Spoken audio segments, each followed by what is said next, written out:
এবার চোখ রাখবো রানীনগরের দিকে। রানীনগরে ফের চলল গুলিবিদ্ধ এক তৃণমূল কর্মী। ঘটনায় দুজনকে গ্রেপ্তার করেছে রানীনগর থানার পুলিশ। মনোবীক্ষণ পলিক্লিনিক, চিকিৎসার জগতে এক দশক। এখন এখানে সব বিষয়ে ডাক্তারবাবু এক ছাদের তলায়। ফোন করুন 7477799515 এই নম্বরে। গভীর রাতে রানীনগরে বাড়িতে ঢুকে এক তৃণমূল কর্মীকে গুলি করার অভিযোগ উঠল। গুলিবিদ্ধ তৃণমূল কর্মী মনোজ মণ্ডলকে মুর্শিদাবাদ মেডিকেল কলেজ হাসপাতালে ভর্তি করা হয়েছে। বুধবার রাতে রানীনগরের 51 বর্ডারপাড়া এলাকায় ঘটনায় চাঞ্চল্য ছড়িয়ে পড়ে। জানা গিয়েছে, গভীর রাতে বাড়িতে ঘুমিয়েছিলেন মনোজ মণ্ডল।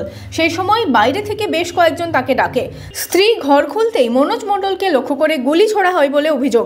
গুলিবিদ্ধ অবস্থায় মনোজ মণ্ডলকে মুর্শিদাবাদ মেডিকেল কলেজে ভর্তি করা হয়েছে। এই ঘটনায় ঝামেলা কোনো ব্যাপার না, আমরা কিছু বুঝতেই পারছি না, কোনো ঝামেলা ব্যাপার না। কীভাবে মারলো, কী কারণে মারলো এটা আমরা বলতে পারলাম না। এখন আমরা খতিয়ে দেখিনি যে কী কারণে মারলো। কোনো রাজনৈতিক ব্যাপার আছে না, কোনো রাজনৈতিক ব্যাপার না, এখানে কোনো সমস্যা দেখতে পাচ্ছি না, কোনো নাই, ঝামেলা নাই। ঘরের ভিতরে ঢুকে গুলি করছে। আতঙ্ক মানে রাত্রে তো আমরা ঘুমাইতেই পারিনি, বাড়িতেও যেতে পারছি না, রাস্তায় ছুটে বেড়াচ্ছি।